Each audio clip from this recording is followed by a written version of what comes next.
Integrated business planning represents a significant opportunity to achieve step-change improvements to the efficiency and effectiveness of financial processes and functions, especially in their ability to drive continuous and dynamic cost optimization, which is a precondition for profitable growth. But this doesn't always happen. In this video, we'll answer 4 questions that will help finance executives to avoid this situation. In so doing, it will describe critical capabilities that finance will need to achieve these improvements, which can be communicated to IBP leaders in the form of key requirements. Why do finance leaders need to take these actions? Because integrated business planning projects often focus on traditional 5-step processes, an illustration of which is provided on the screen. However, these processes don't always meet the needs of finance because they have critical capability gaps. As a result, these traditional processes lack effective mechanisms for optimizing all aspects of enterprise performance, not just margins and supply chain costs. What's missing is the ability to manage key trade-offs affecting the performance dimensions shown on the screen. CEOs and business unit leaders often feel this gap the most because it prevents them from establishing effective accountability for achieving profit and other performance targets for individual product and customer segments. Traditional integrated business planning processes often cause these problems because they are founded upon flawed assumptions, the most notable of which are shown on the screen. The only way the first assumption is valid is when the second one is too, and for the vast majority of global manufacturers, this is not the case, which means that these traditional processes are not aligned with strategy. This video will explain why finance executives need to appreciate 5 realities about mature forms of integrated business planning. First, mature forms of integrated business planning are essential for improving financial processes like those shown at the bottom of the screen. In fact, material improvements can't be achieved without it. Second, the accuracy of cash flow forecasting processes is a leading indicator of integrated business planning maturity. In global manufacturers, mature cash flow forecasting can't be achieved without understanding the physical flow of goods. The reality is that the capabilities needed for supply chain planning are the same ones needed for mature cash flow forecasting. Global manufacturers have not always recognized this, which explains why cash flow forecasting remains such a problematic and underdeveloped process in most. Furthermore, accurate cash flow forecasts are a leading indicator of an organization's ability to quantify resources required to achieve its objectives. In this context, it's also a leading indicator of an organization's ability to execute strategy.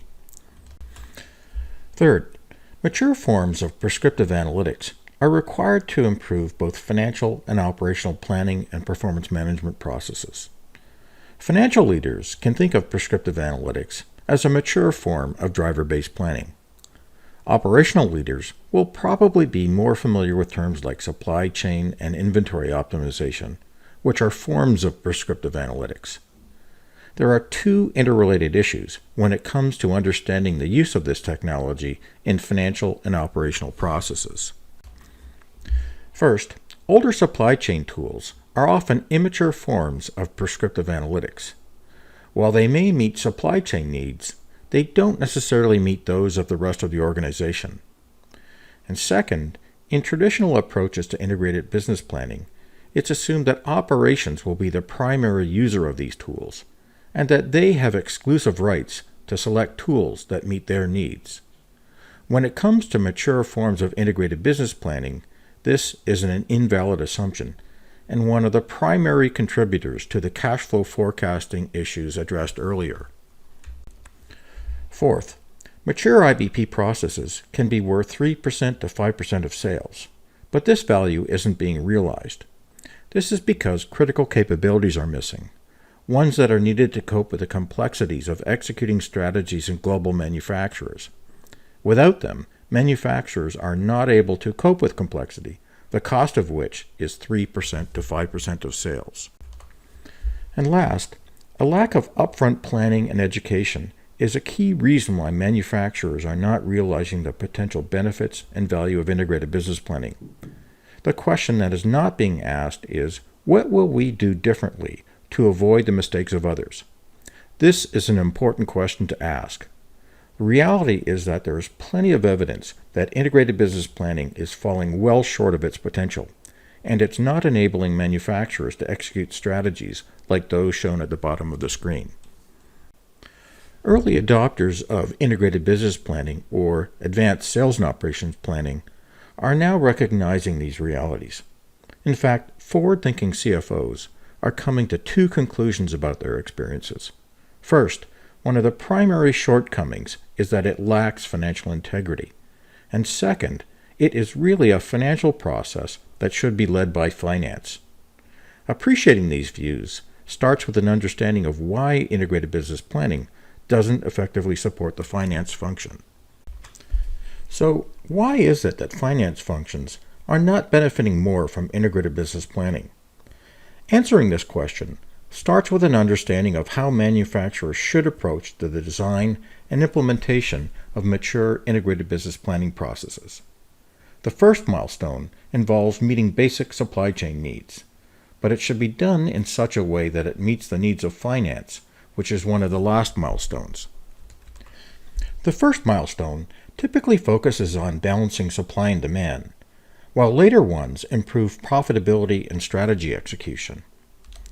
These milestones represent different levels of integrated business planning maturity, which we refer to as tactical and strategic IBP. The reality is that manufacturers aren't reaching strategic IBP maturity levels. This is primarily because they skip one important step: upfront education and planning. As a result, neither finance nor operations have a clear understanding of what mature forms of integrated business planning look like or what's required to achieve it. This leads to the implementation of immature and often awkward processes that incorporate only some aspects of finance, and with vague roadmaps for meeting other finance needs. Manufacturers that have followed this path are now hitting a wall, one where further improvements to integrated business planning processes are increasingly difficult to achieve. These manufacturers exhibit a number of common symptoms of this. Finance continues to struggle with the same challenges that they thought integrated business planning would address, like those shown on the screen. This is especially true of cash flow forecasting. What's not always appreciated is that this process is actually a leading indicator of integrated business planning maturity. It's also one that remains one of the most problematic financial processes, which is especially worrisome for those seeking to focus integrated business planning on free cash flow. And from an operational perspective, integrated business planning doesn't mature into a management process that drives the business. It remains a supply chain process that doesn't actively engage executives. A key reason for which is that scenario planning remains a fragmented process that lacks financial integrity. While there are many factors that cause this, there are 6 critical ones that finance leaders need to understand. These are explained in further detail in the remainder of this video. One thing to remember is that this video only provides a high-level summary of these factors. Further details about them can be found in separate videos. These other videos can be found in our video library, a screenshot of which is shown on the screen. At the end of this video, we'll provide a short summary of those that you might want to start with.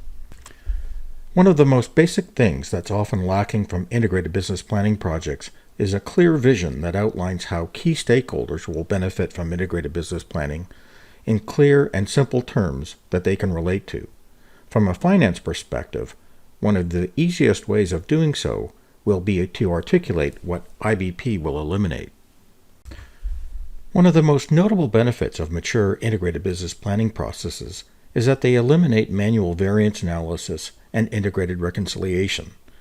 Systems should automatically identify volume, mix, price, cost, and productivity variances that explain differences between any combination of budgets, forecasts, scenarios, and actuals.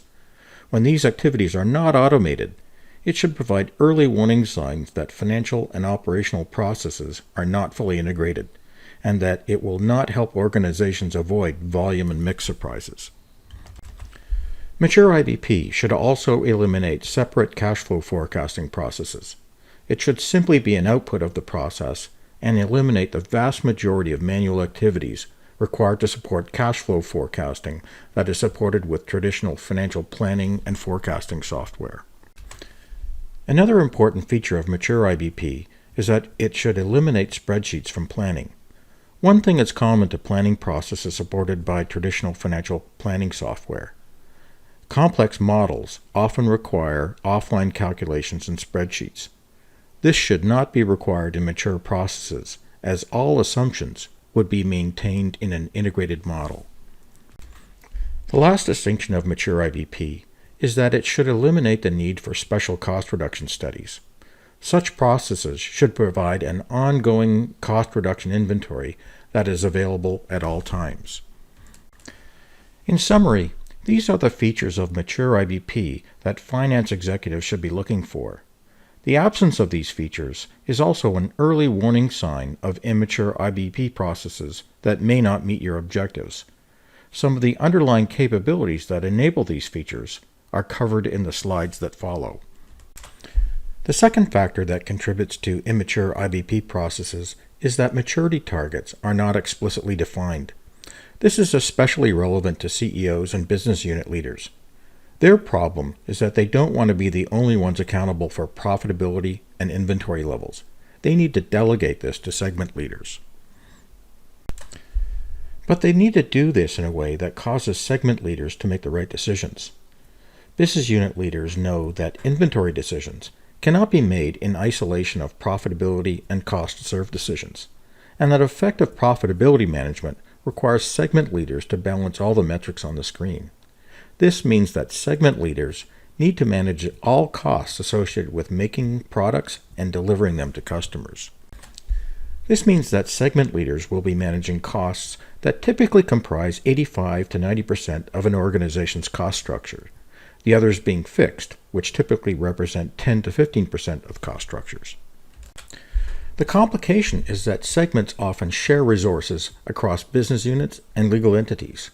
So one of the key requirements of integrated business planning is that it must be able to accurately quantify how segments consume these resources on both a forward and backward-looking basis. Herein lies a critical problem. It's that traditional integrated business planning processes are not supporting this requirement. What they support are margin-based processes, not profit-based processes. Much of this problem centers around what organizations often refer to as indirect costs. The design of immature IBP processes and systems implicitly assumes that products and customers consume resources in the same way. For organizations pursuing digital transformation and related customer-centric strategies, this approach is inconsistent with their objectives, since they're trying to tailor business processes, activities, and service levels to meet the unique needs of specific customers and customer segments. What's not being recognized is that these business segments can have entirely different cost structures. Without capabilities that can cope with these differences, manufacturers can often experience unexpected margin changes with little or no forward warning. When organizations don't recognize these differences, IBP teams can make significant mistakes, especially when it comes to technology. For example, they may use a supply chain optimization tool for supply chain costs and a financial planning tool to manage indirect costs. The problem is that financial planning tools can't cope with this level of complexity. What's really needed are prescriptive analytics tools that can cope with the interconnected complexities of both financial and operational planning. The key point here is that understanding the difference between profit and margin-based IBP is critical, as there are significant differences in their value to manufacturers. These differences are captured in the maturity model shown on the screen. It reflects the fact that planning and performance management capabilities must both be considered when evaluating capability and value differences that separate tactical and strategic IBP processes. A detailed explanation of this maturity model is available in a separate video that can be found in the IBP video library the title of which is IBP Maturity Model. The third factor that contributes to immature IBP processes is that organizations don't recognize the need to manage trade-offs beyond supply chain functions. While managing trade-offs between cost and service has always been a feature of sales and operations planning, the business capability has not been extended to the organization as a whole. And without it, manufacturers lack formal mechanisms for optimizing enterprise performance. The absence of this capability is one of the primary reasons why global manufacturers have difficulty managing complexity, the cost of which ranges between 3 to 5% of sales. Since strategic IBP provides such capabilities, this is also a good starting point for estimating its value. Strategic IBP provides many incremental capabilities for coping with complexity, but at a high level, there are 4 that executives need to understand. By expressing these capabilities as requirements, they can focus people on such capabilities, which are the ones that are key to driving strategy and value. Without this focus, manufacturers can make critical design errors, and these errors can be costly. For example, in a $10 billion global manufacturer, the difference in value between tactical and strategic IBP can easily exceed more than $1 billion over 5 years. So the message here is that getting the design right is essential. The fourth factor that contributes to immature IBP processes lies in the technologies that manufacturers use. While they may support tactical IBP, they don't always support strategic IBP. One contributing factor is that tactically based technologies are better known, while strategic ones are less so. When selecting technology, manufacturers often rely on analysts like Gartner, more specifically on their magic quadrants that rate the maturity of financial and operational software tools like those shown on the screen. The logic behind these selections is that by combining leading tools in each category, manufacturers can develop robust IBP processes. This logic, however, is flawed, as most tool combinations support little more than tactical IBP. This is especially true of strategies that attempt to support IBP processes with older financial tools, like those highlighted in red. While they may have good reporting capabilities, they make exceptionally poor planning tools. What's more, they make poor choices for augmenting supply chain planning tools. The reality is that financial planning tools lack driver-based planning capabilities that can cope with manufacturing complexities. As a result, models are often inaccurate, which is one reason why cash flow forecasting and scenario planning remain painfully weak in most manufacturers. But financial software companies have not recognized the need to address this, as none support prescriptive analytics. S&OP and IBP software tools have their own challenges. Many are older, having their roots in supply chain planning. While they may be suitable for things like supply chain optimization, they weren't built to support processes that can support the type of financial discipline that mature IBP processes require.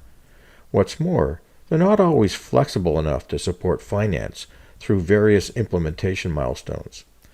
The net result being that the combination of these financial and operational software tools does not necessarily meet the needs of finance or the organization as a whole. What's been missing are applications that combine flexible prescriptive analytics models with equally flexible platforms, ones that can support both financial and operational processes. And this is the topic of our next section. The fifth factor that contributes to immature integrated business planning processes is outdated views about what constitutes mature forms of prescriptive analytics. Operational professionals often know these tools as supply chain and inventory optimization, which are forms of it. But finance professionals may not have the same level of understanding. In simple terms, it can be thought of as a mature form of driver-based planning. What's important to understand here is that prescriptive analytics provides modeling capabilities that financial planning and budgeting tools do not, examples of which are provided on the screen, and that these capabilities are essential for supporting effective financial processes like cash flow forecasting, scenario planning, and rolling forecasts. When evaluating the ability of supply chain optimization tools to support mature integrated business planning processes, finance executives need to appreciate that two critical flaws often undermine their ability to do so. First, these models are often developed to support the planning of supply chain activities only. Expanding the use of these models to other parts of a business is not always easy. Moreover, it often requires coding to do so. In other words, the models aren't flexible. Second, it can be difficult to utilize these tools as part of an integrated process because they lack platforms supporting effective workflows and other capabilities for maintaining models and reconciling results to financials. As a result, the combination of financial planning and supply chain optimization software doesn't always work well. It can result in slow and inaccurate processes that can sub-optimize performance. Moreover, they often fail to resolve functional silos and provide credible information that is always reconciled to financials. To avoid these issues, finance leaders should specify their requirements for prescriptive analytics. Examples are shown on the screen for both planning models and the platforms that support them. These requirements will ensure that finance can effectively use the modeling capabilities and embed them into their processes. Now, explaining the details behind them is beyond the scope of this video. What's important to understand here is that articulating them can have a material impact on process design and technology selection. By expressing these requirements up front, finance can ensure that prescriptive analytics supports its short and long-term needs. In the short term, finance isn't likely to need optimization capabilities. What it will need are better models that are easier to maintain, which is why prescriptive analytics tools must support both optimization and simulation. As finance grows into these models, they can use them for more sophisticated purposes like tax, capital structure, and cost structure optimization. What's important to appreciate is that these requirements are founded upon currently available technology, one of which being a category of software that Gartner calls low-code application development platforms. Those focused on planning and performance management processes are well equipped to support the capabilities that have been described.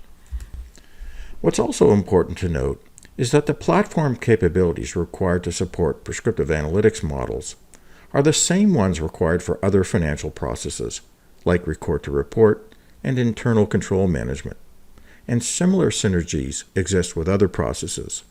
The key message here being to recognize these synergies and to capitalize on them. Examples of mature platform capabilities are provided on the screen. What's important to appreciate here is that the absence of these capabilities is what makes most financial planning and budgeting applications unsuitable mechanisms for integrating financial and operational processes. This is especially true of workflow capabilities.